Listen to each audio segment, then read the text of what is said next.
Okay, today the Dasa Vidyas that we will be covering is Dhumavathi. Dhumavathi is personified. Dhumavathi personifies the dark side of life.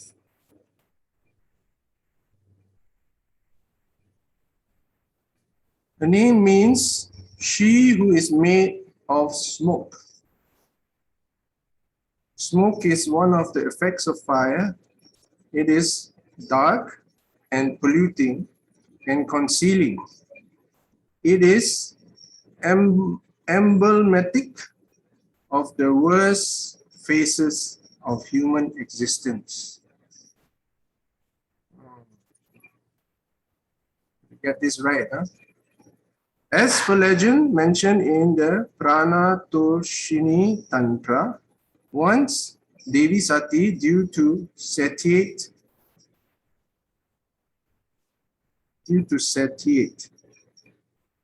her extreme hunger swallowed Lord Shiva.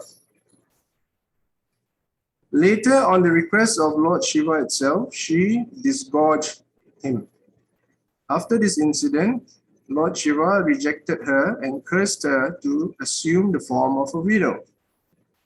The common feature is an association with a crow. The crow sometimes appears emblazoned on Dhumavathi's banner. Sometimes it sits atop the banner. Occasionally, the bird is shown as huge, serving her as her mount, Vahana. She is associated with poverty, need, hunger, thirst, quarrelsomeness, anger, and negativity. She is consistently shown as an old and ugly lady with sagging breasts and crooked and missing teeth. She is dressed in filthy rags. See, as we read this, it's good to try to understand what is being projected here. Dhumavathi is characterized as a widow, and this gives a clue to her unique nature as Maha Vidya and distinguishes her from the earlier goddesses who are to be avoided. Dhumavathi represents the erosive power of time that robs us of loved ones, of our own youthful strength and vitality, of our health, and of whatever else contributes our fragile happiness. Everything that we are so desperately clinging to for security is by nature transient. In the end, we all face our own morality. That is the fundamental problem of human existence. Okay, I think you guys are following, huh? Let's chant the Gayatri. Ma Dhumavathi Gayatri Mantra. Om Dhumavathi cha vidmahe Samharinye cha dhimahi Tanno Dhuma prachodayat.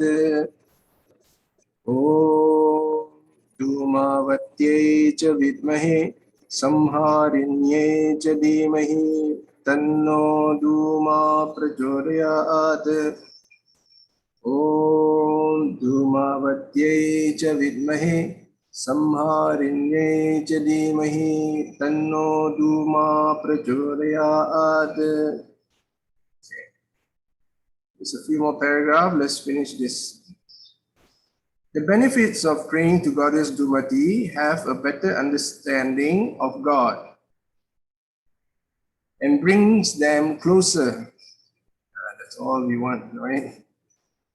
This mantra improves physical and mental power and the ability to concentrate, as well as assist patients recover from disease and pain. Chanting one mala of the Dhumavathi Gayatri Mantra is enough to get the grace of Mahavidya Dhumavathi. Dhumavathi Gayatri Mantra removes the negativity from the life of the sadhak, as well as removes tantra, bhut or prit, bandha, and removes the bondage and leads to moksha and or liberation. The mantra removes undiagnosed diseases and intense pain and grants siddhis and mystical powers and builds the devotees' spiritual aspects and makes them more peaceful. Grant the worshipper wealth and other physical possessions. Okay. Now, the reading of this itself is very powerful. It does something to us, actually. It's already done something to us. Okay. Before I give it to you all, what do you feel when you hear this? And what do you understand of it? If you have any insights or experience, please share with us now.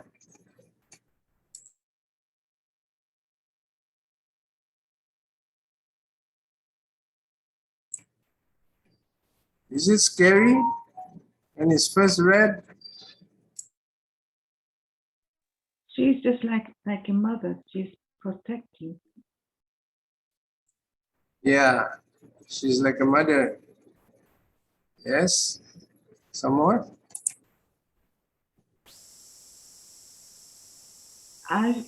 Yes, to my knowledge, I understand that she helps her children when they are going through some distress or pain.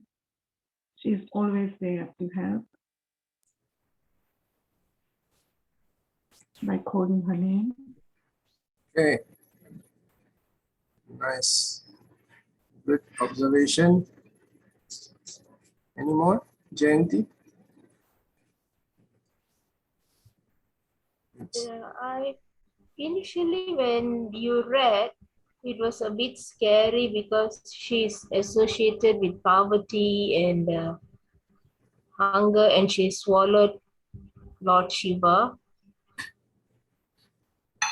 That was a bit scary for me to hear. But I think what she is trying to do is we have to remove all the dark side from us. And that's what she's doing. She's helping to remove all those things. And at the same time, she's also helping, assisting patients to recover. She's also doing the healing part. So, and leading us to moksha, liberation.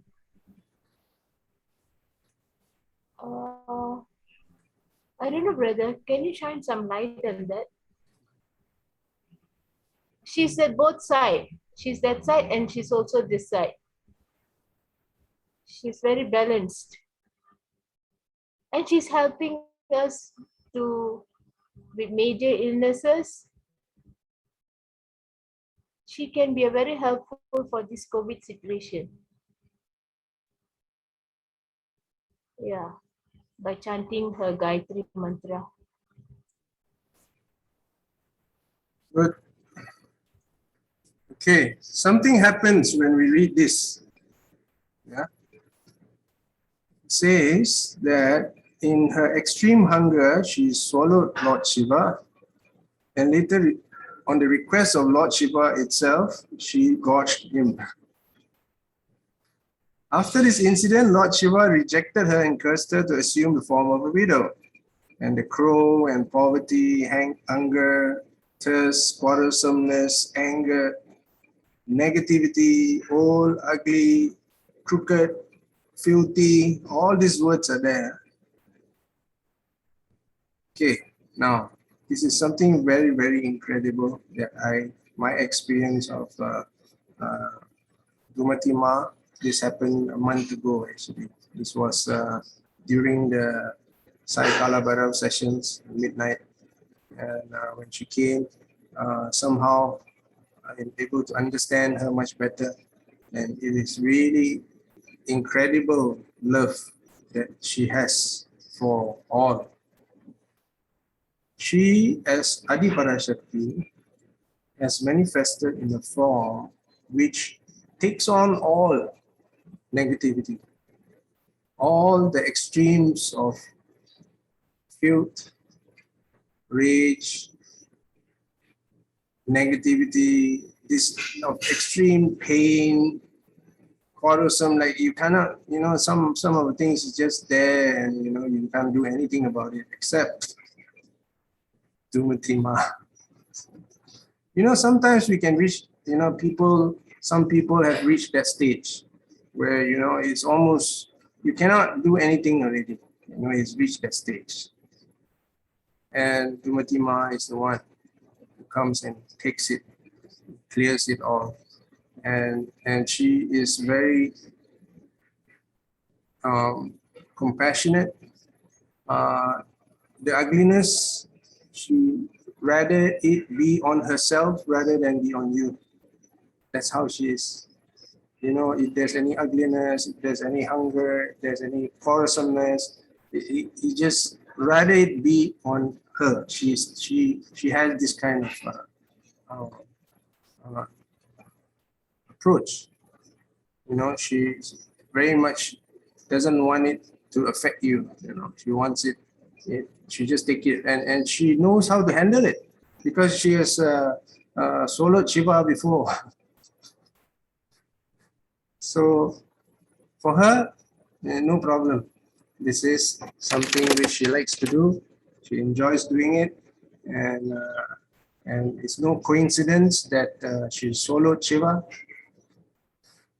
because Shiva have to be in the stomach, and when whatever she takes upon herself, any karma, Shiva is there to absorb. It's there inside the stomach.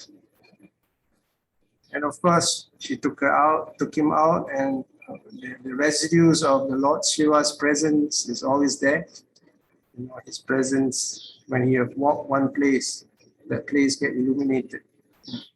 So it's really beautiful story what we have here. And look at that. After reading all the fundamental problems of human existence, we have this chanting, and we chanted 3 times. And after chanting, look at what happens. All the negative that was mentioned on top now turned into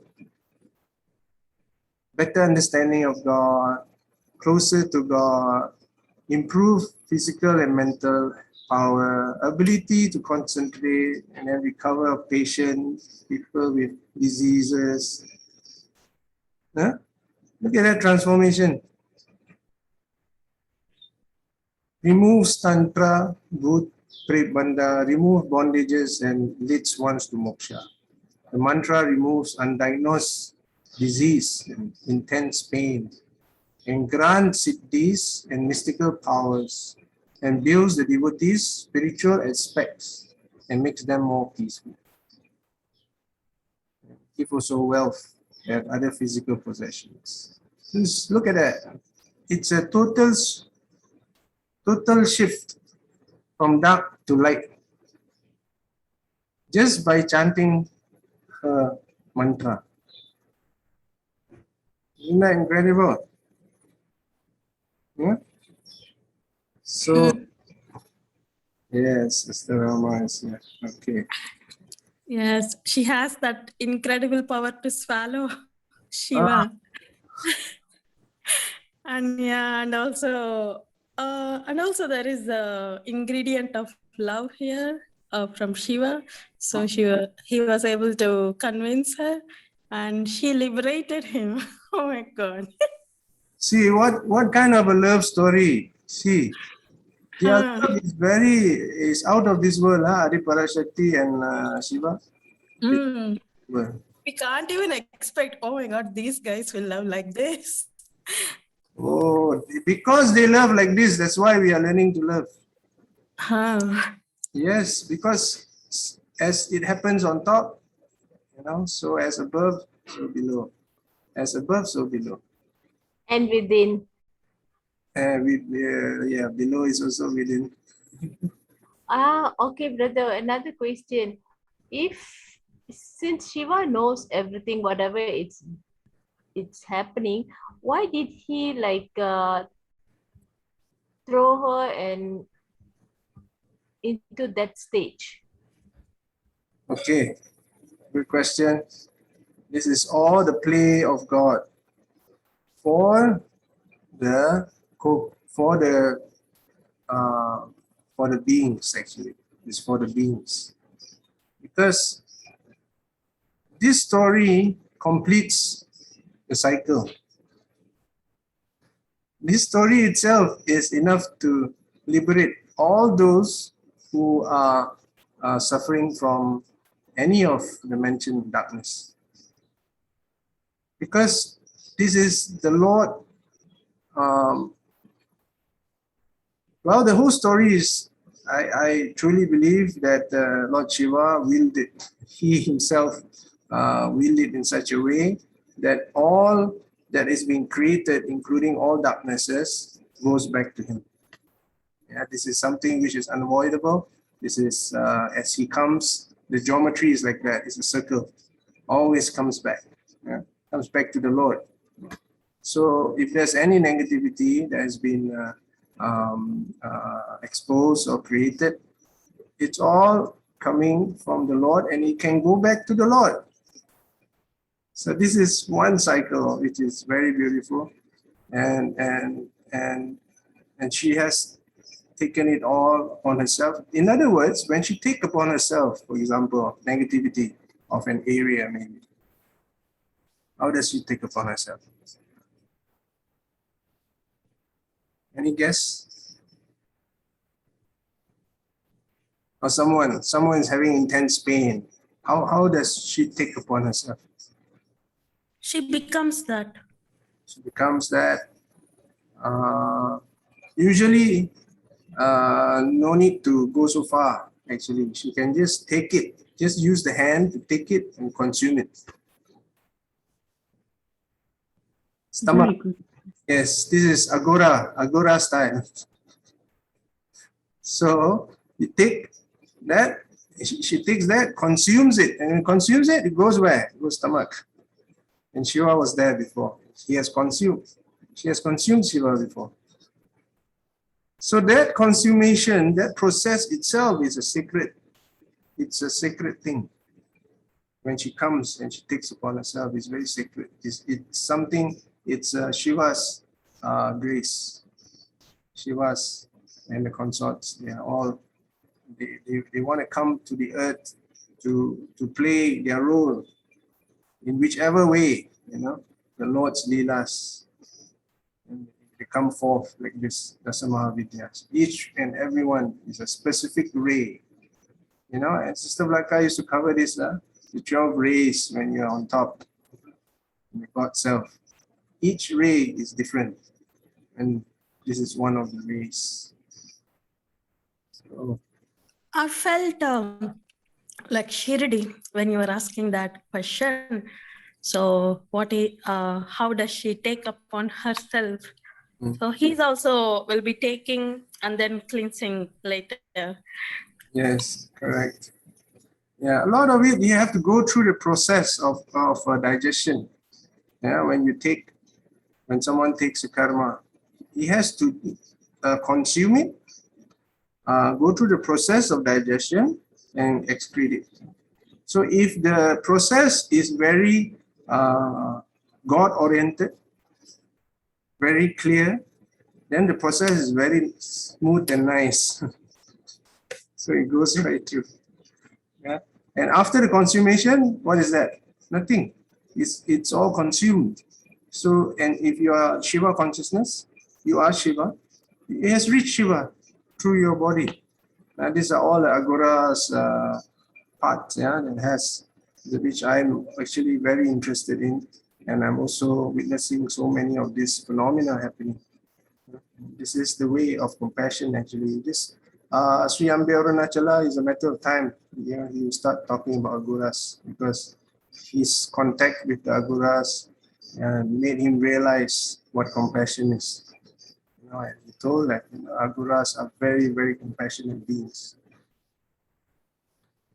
So yeah, this is very, very incredible that Dhumavathi Maha is Dhumavathi is in our space and here, and this, especially at this time where there's a lot of uncertainty, a lot of diseases which you know, is bugging all kinds. So for us to be able to talk about her so openly right now, it's a great blessing. Any sharings or questions?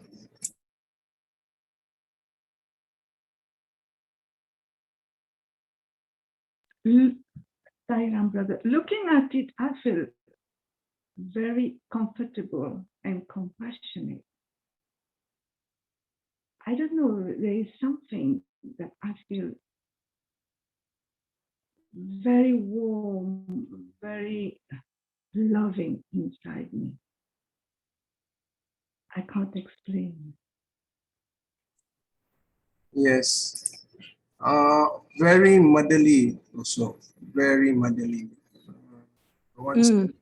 She's just waiting to jump off the chariot to get you. And the crow is a very also very very direct reflection of what she does. You know, crows, they will pick up.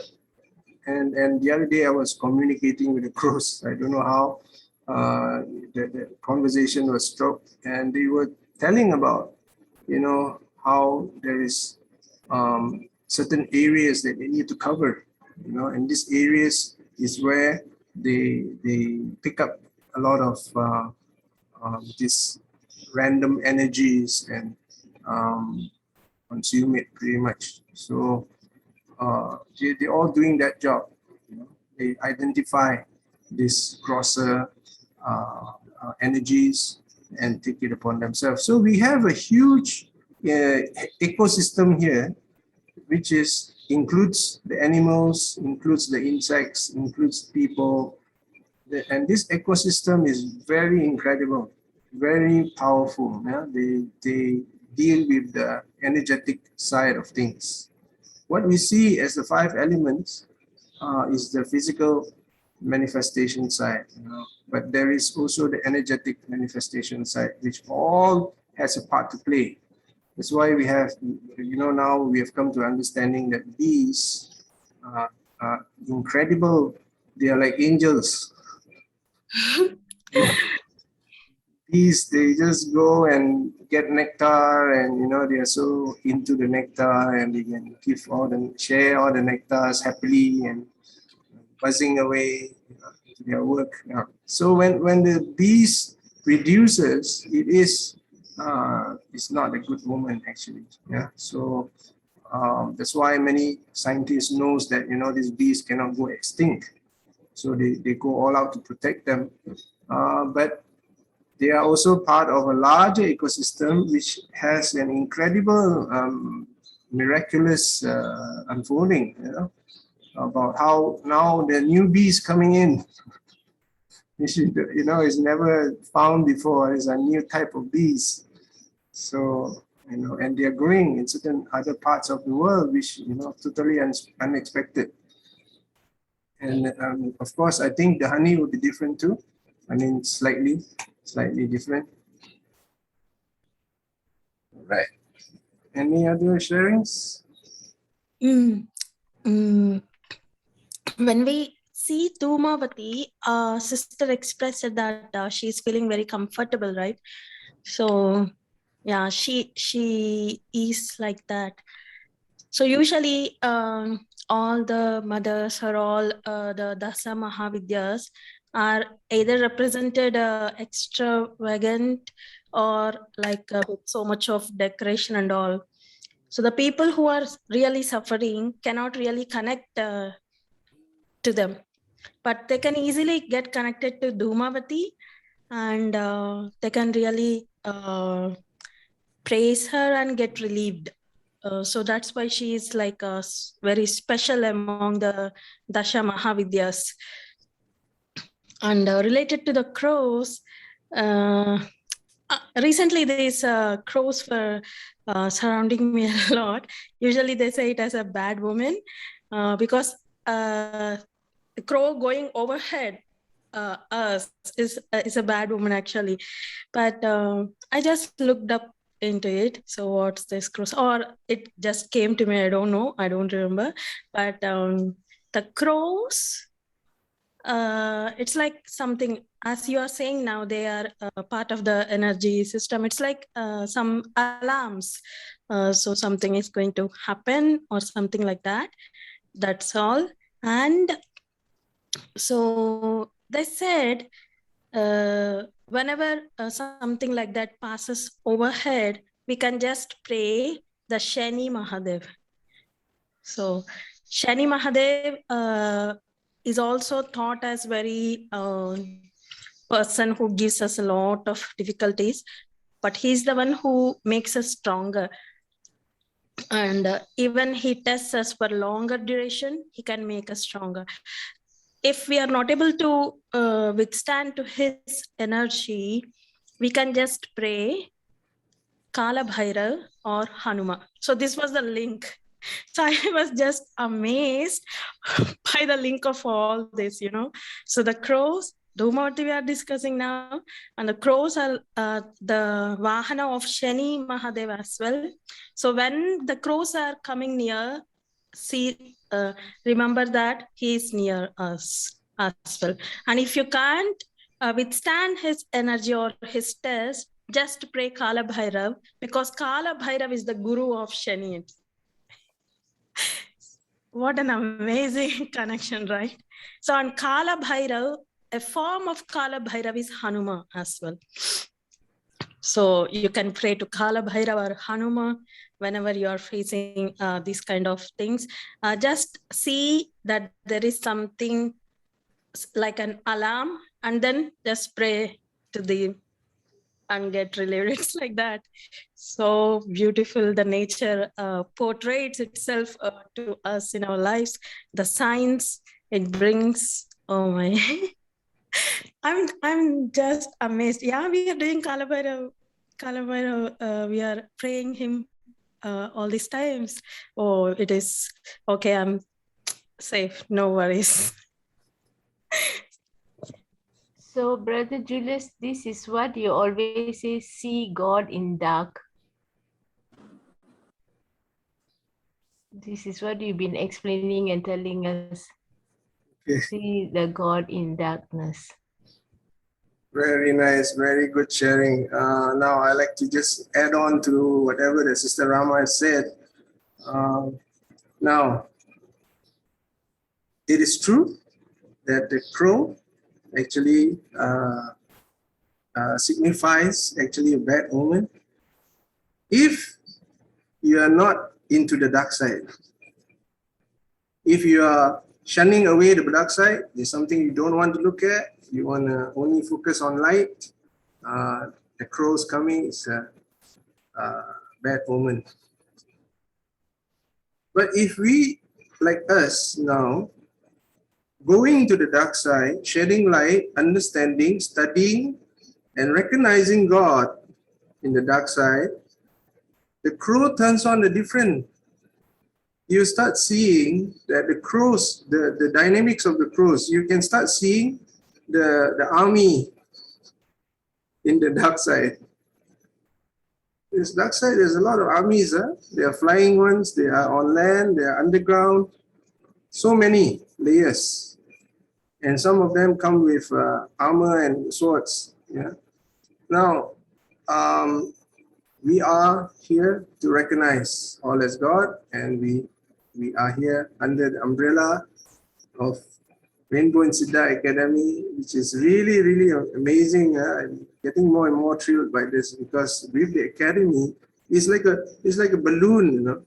We enter the balloon and we are inside, like a craft, underground craft. And we are able to study all these phenomena. We are able to see and research and also understand and worship also. Yeah. So Yeah, I just enjoy their appearance. It's like, oh, okay, this is the time for Kala Bhairav. I actually wanted to say another thing about the crow. The crow is not actually has got no problem. The crow is actually a very, very powerful and sensitive creature. It is able to see darkness, and warns. Sometimes it warns people not to move in certain directions if they are very weak, so they don't absorb those darkness. They are like cats. Those days in the Egyptian the cats were known as I think this is something I read somewhere. The cats were known as the gates. They are the keepers of the gates of hell or something like that. But the crow is a different. It is not only the Vahana or Sanishvavan, it is also one of the Vahanas of our very own Kala Bhairavar, who also has a crow as his Vahana. So it is both dark. It is not only the dark, it's also the light. Because there is also another saying about these crows. When the crow is around in certain times of the month, they are also known, like people will actually call the crow and give them food, because it is known that the ancestors will get the blessing of the crow when they come and eat the food that is given. So this is one thing that it has been done in, I think this is done in the Indian custom. We do it, but I'm not here. Yeah, India but also will follow that because when they come and eat, it is like ancestors are taking. ancestor eating, yeah, like it's like their blessing is, the crow is able to, very much like Duma Devi, that I'm not surprised that the crow is also with her. It's a very, very interesting analogy. It's very nice. Thank you, Sarah. And our Sai is also very interested in all these things. Right? Sai? he just went dashed off. No. Yeah, he came very interestedly and listening to all this. Yeah. Okay, now when you go into the dark side, okay, first, of course, we are at this stage where we recognize it as God, and now we see more of the Dasa Maha Vidyas, and sometimes we can even see, the dark side has manifested the form, the great Guru has come, of the dark side, which is Kala Bhairav himself. He has come forth, and I'm totally, in great reverence to him, to try to be with him as much as possible, to walk with him, and he is really, really incredible. He's very strict, very strict, very high discipline, but also very, very compassionate, very loving. He knows the length that we can explore.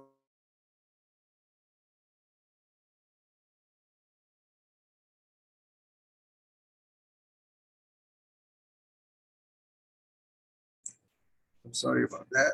Okay. The dark side. Okay. How is it when you enter the dark side? What's the world? What kind of world is that? Dark side. Is there a world? Unknown. But just have a round of sharing. What do you think you will see when you're in the dark side? You see nothing. Sairam, can I say something? Go ahead. I was experienced a little bit with the dark side. And I don't know, maybe it's not true, I don't know. But what I can say, I could say, is that Swami comes and he was very black. Nothing, you see no forms. And then he said, come. So I go inside and there was nothing. It was only one moment, huh? And I felt that this, at that moment, I'm not scared, because this is the trust, what I must, of the faith that I must get from the dark side. That is what I realized at that moment. That's only one minute, I don't know how long, but I felt this the faith that what I must get, that he told from come, and he let show me that my own dark side. That is what I thought. That was at that moment from the week. Thank you, Sarah. Thanks for sharing that. Anyone else? The dark side for me is basically all the virtues that is on the opposite of the good, which I have a lot of. And for me, it's basically trying to stop fear, or rather overcoming fear of just about everything, overcoming my greed, because I have a lot of greed as well. Basically everything, all have a lot of everything, and overcoming that with the help of Swami as my inner light is basically or balancing both sides, not too good, not too bad. Basically a balance of both is what I'm trying for. Yeah, I think that for me is trying to figure out the bad side. Yeah, thanks, Ashram. Yes, a lot have been covered already. Yes, go ahead, Sister Janti. For me, dark side is more like fear. Fight the fear within me, because I have that fear a lot within me. So for me, that I have to get rid of this fear within me. Okay, the dark side is Fear and doubt both. fear and Doubt. doubt. Okay, fear and doubt. Those two are like big things. Every time I have to face them and then go through them, and then again, okay, with the help of Swami or with the help of Son, something like that will come to me and push me out of that. Okay, oh my God. But when I am with those things, it's like hell, you know. Okay, awesome. Thanks for sharing that experience. Now, dark side. Mostly it is the unknown. It seems unconscious. It's a space of subconscious. You're not too conscious. You know, you don't know what it is. You are because it's dark and we don't know what it is. Sometimes when we hang on to a certain part of light, for example, we need to have house, and all of a sudden dark side, it looks like you don't have a house. Looks like, because it's dark, right? So you're not conscious of the house. So it becomes fearful for you if you're used to having a house. Yeah. So it is something which seems like whatever that you put importance on is not there. So it becomes dark. Yeah? Dark. It becomes, you don't know what's going to happen. Uncertain. Yeah? So that's dark side. So because of the uncertainty, there is all sorts of emotions comes up. Fear, suspicion, defensiveness, suppression, denial. Yeah? Correct? So all kinds, because it's dark, you don't know what it is. That's why it's called dark. Now, if you have the master, the Lord of the dark side with you, something happens. Okay? You gotta try to follow me on this.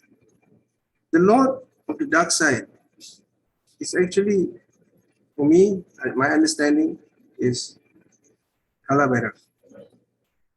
Kala Bhairav is the Lord. He is the Guru. He is the one who is the master. And he has his consorts. As I understand, Marikali is his consort. And when these two combine, something happens. If you are in the dark world, if you are in the unknown, and you are with the king and the queen, the dark will illuminate itself like you start seeing what is inside there, because Kalabhara is God, and Mother Kali is God, and God is light. God is consciousness, and when they manifest their consciousness and you are with him, with them, you will also become conscious. You will start realizing and seeing. That's why it's written in Kalabhairav Stotram that those who are worship Kalabhairav, you will know everything. You can see through everything, because he sees through everything. And we are in his company. When we are in his company, you can see through everything. And it's incredible what you're going to see. Because of their divine presence, there will be formations, there will be many layers of formations of yantras, which have to be there. For example, Kalabhairav has 8 Bhairavs. That 8 Bhairavs is in each direction. And they have to manifest because it's part of his configuration. And that each Bhairav has another 8 below. So you got 64. Just like that. You have 64. Then you have Mother Kali, the main one, bringing forth the 10 Dasa Maha Vidyas. And they are all of a certain formation. They are all her race. So we are looking at, just imagine you stay there for a few nights under as a guest from Rainbow and Siddha Academy. You won't want to get out, I think. It took me a while to get out. And when I get out, there is formations, there are lines looking and waving, and in gratitude, in joy, actually in a lot of love. I can tell you that, that kind of love, it's a transparent love. Okay, it's not something, once they reach illumination, when the Lord is there, it's transparent. It is just pure love giving out, and I feel all this we are able to come in contact now is largely prima size arrival. Yeah, prima size arrival does that also, illuminates and see the grandeur of this, the Shakti coming on earth. The Divine Mother herself is coming physically, manifesting on earth as prophesied. Yeah, so it is a very huge shift in consciousness, a lot of liberation, a lot of abundance, a lot of wealth is given out, a lot of good grace is just being spread to everybody. Yeah, and you just need to be comfortable first. Yeah, in tuning ourselves, accepting the dark side as a large manifestation of the universe and the Lord. And of course, this also summarizes our own journey. We all came from the known into the unknown, and we are evolving back to the known. Yeah, so it goes to the unknown, so we are in the dark. Yeah, all of us are actually in the dark, actually. Yeah, if we are in the light, we already enlightened. So we are actually from the dark, we are realizing, we are learning, we are knowing, starting to know. And when the more we know, the more enlightened we become. You become the knower, that you are the knower, actually. I hope this explains the whole thing well for you to absorb. Yes, brother. We understand. I understand where you're coming from, but you see, my problem is for that moment, yes, I'll be in that space of, yeah, everything is Kala Bhairava, and then the next moment, everything shifts. So how am I, is there a method to be in that space all the time? Or some karmic pattern is happening where I have to, like, I don't know. I'm like here and there, here and there, and here and there. How do I like have more towards this consciousness of Kala Bhairava and not falling into the fear part? Okay, very good. Now, you are addressing pretty much the extremes of both sides. You're talking about Kala Bhairav, which is the extreme of darkness, and also godliness. And there is another side, which is light, which is your reality now, as we see. And there is some sort of oscillation going on, okay?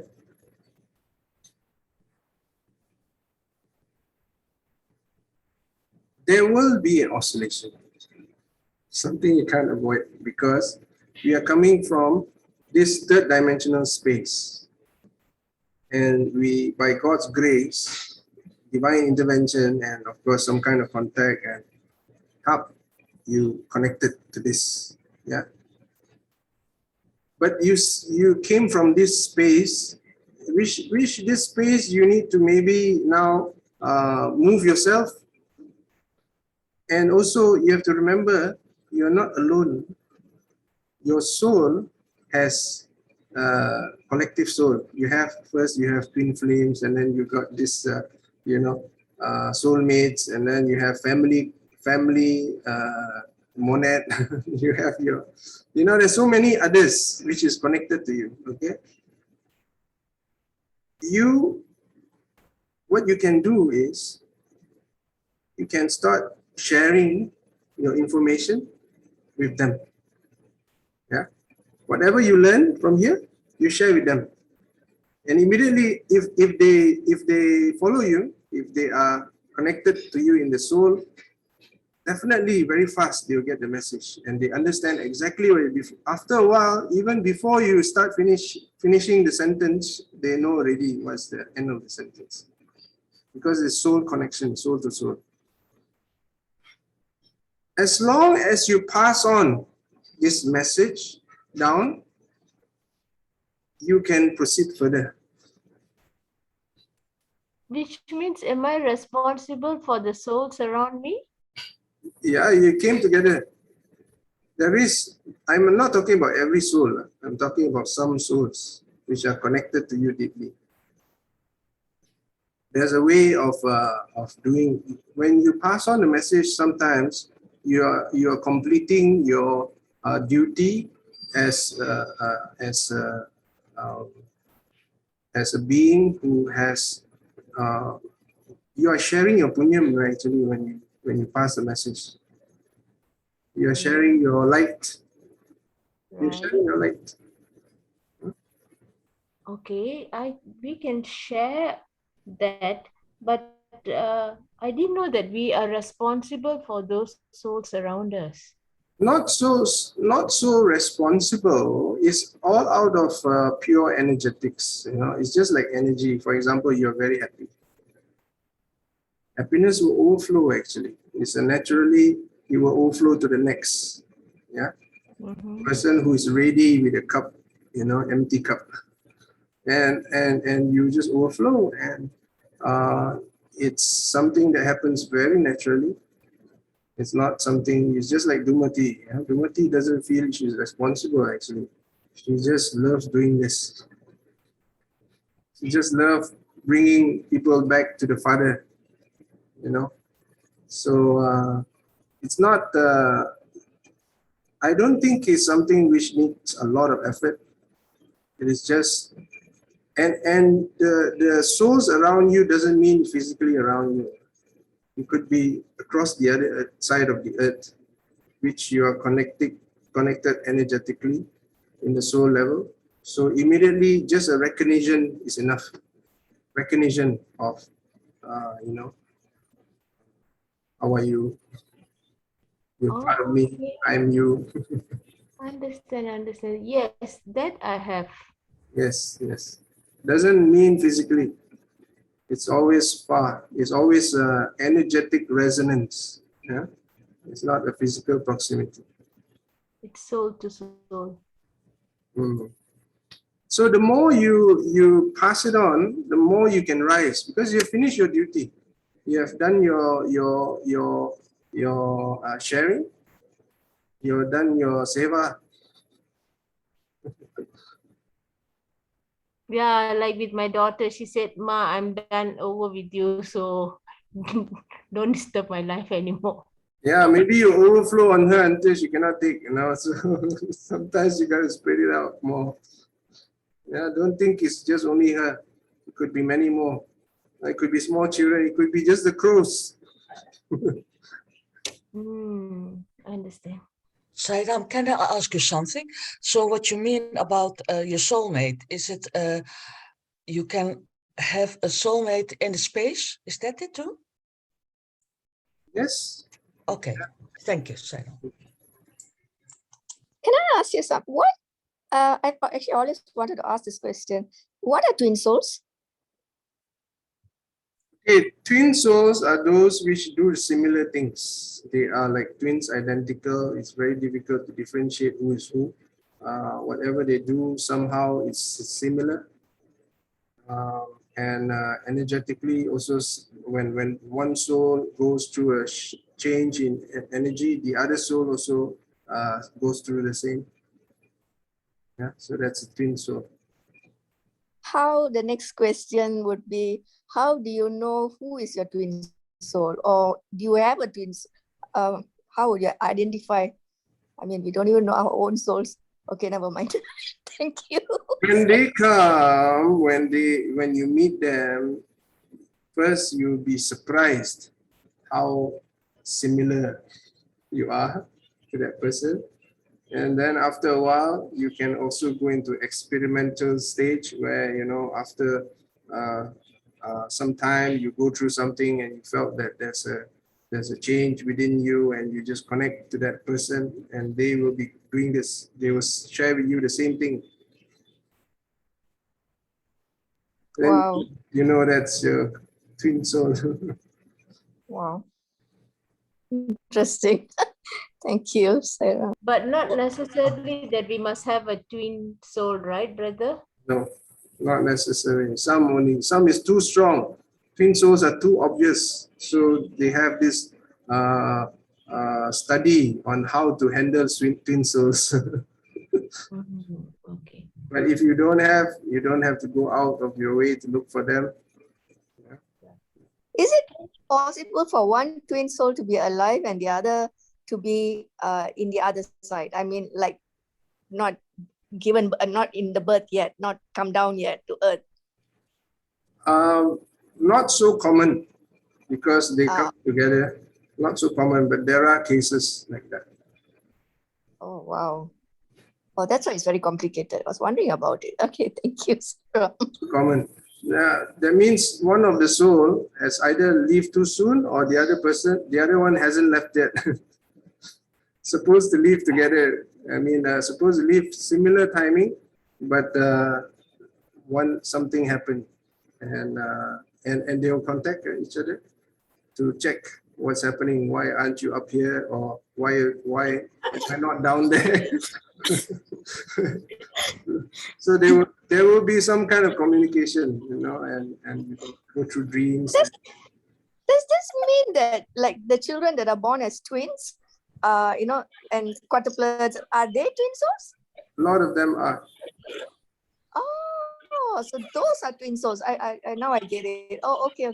Thank But you. there are also twin souls which look totally different from different parts of the world, and they connect in the soul level. Like partners. Like partners, yeah. Wow. Wow. So can they converse with each other? yes, they should be able to converse telepathically if they allow that part of themselves. And sometimes the twin souls also, they have gone through some kind of differences before. So once they go through the differences, if it's a smooth, forgiving one, they are able to reconcile with each other. But if it's still some dents are there, then you know there is something they have to work out amongst themselves. What was the question again? Can they converse with each other, brother? Sorry? Can they converse with each other? Yes, yes. So they will definitely want to work it out. Yeah, if there is some differences, they'll be very fast to come together to work it out, because they always want to resonate good feelings. Good feelings are always something which is very common for twin souls. Soul to soul contact. Soul and soul is always a lot of good exchanges. Divine. Thank you, brother. Soul is always divine. Huh? So for us to encounter our fear, are we supposed to seek Kala Bhairav's help all the time?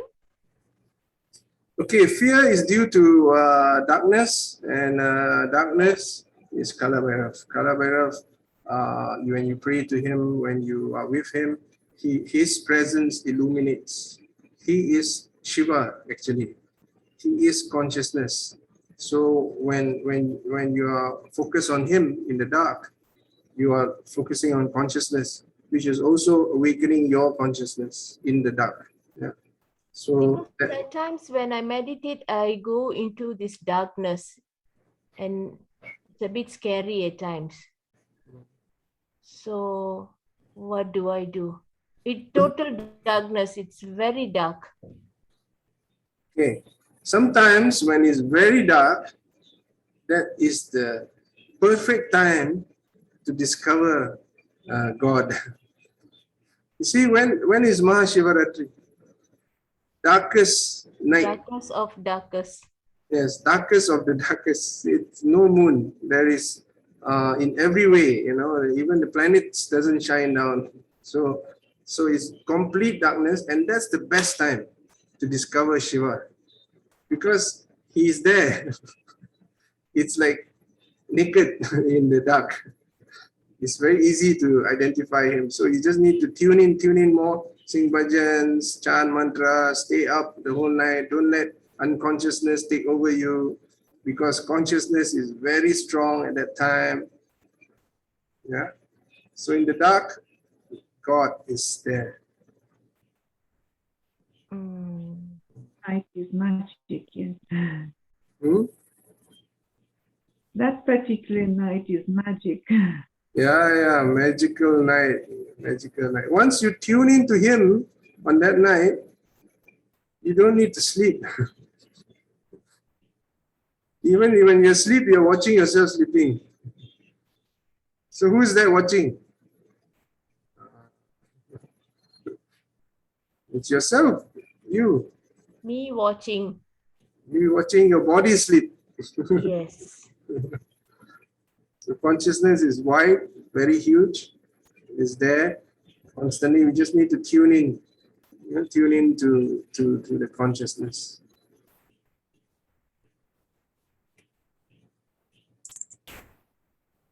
Nice. Okay, very good. Many people engaging today. Any others before start on this? Yesterday I didn't get to play. Some fans of this drum here. Yes? Rama, yeah? The darkness of fear or whatever it is consuming up our energy. So when we are staying and when we are with Kala Bhairav, actually, and be with him, Nothing else will appear except him. So even that we are in the dark, that we have this fear complex, something, all will disappear. And only Kala Bhairav is there. Oh my God, Sister Rama, that's so true. About when you are in the dark and you're like that fear, it absorbs so much of energy. You feel drained after that. But when you start calling upon Kala, suddenly it comes back. It's like quite interesting. Wow. Kala Bhairav as well as Vishwarupa. Yeah. These two are like it's like a shield of shields. Yes. I don't know, shields, whatever. They're like, oh my God. Immediately you can see that shift in the surrounding, your feelings, the energy. That is the immediate shift we can observe. And that is so beautiful. Indeed, very true. Yes. It's always a problem for me because it takes me some time before I call upon Kala, but by then I would have already gone through quite a bad state of loss of energy. And finally called and I'm going like, oh my gosh, I should have called him earlier. No, like It's for like me, that only, but it's like a trial and test. We can reach that through. So for 2 or 3 or 10 times we have not remembered, but after seeing the magic, we can now call upon him quick. So we need not waste our time, waste our energies. So just He comes call. quick. there was one incident where I meditated upon Hiranya Garbhalinga and that shined upon. Yeah, I had that one experience. And yeah, that was also in too early stage. Towards the ending, I just came out. Yes, it's very true that when you are in, really dire situation, if you call upon Kala Bhairav, it disappears, all those things. Why? Because Kala Bhairav is beyond time and is beyond space. So he's not limited by the cycles of time. And why are we experiencing that dire strait? Is because of the time, the karma of time. Yeah. So when you call upon him, which is timeless, you break all the cycles at that moment.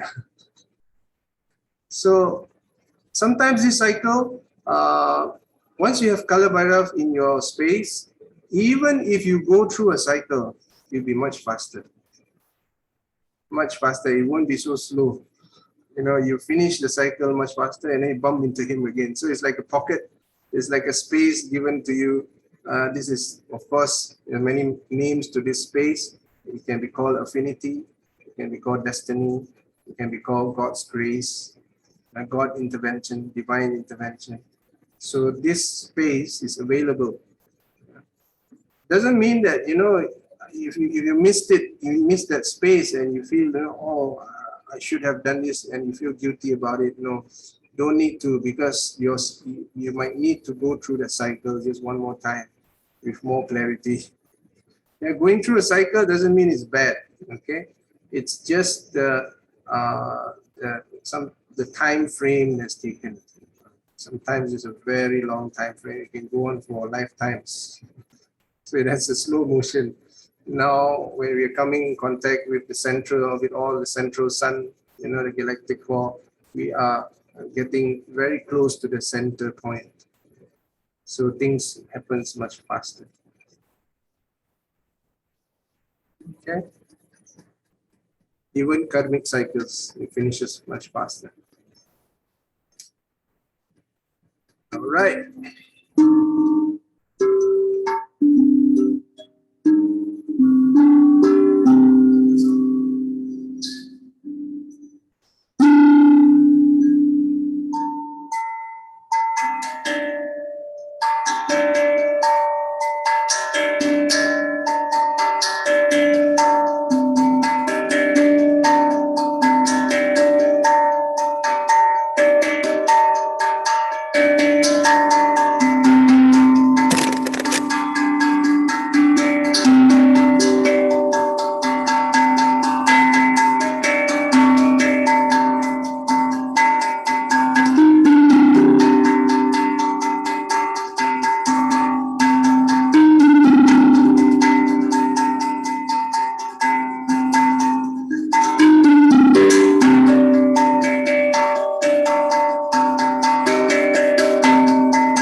Saram, thank you so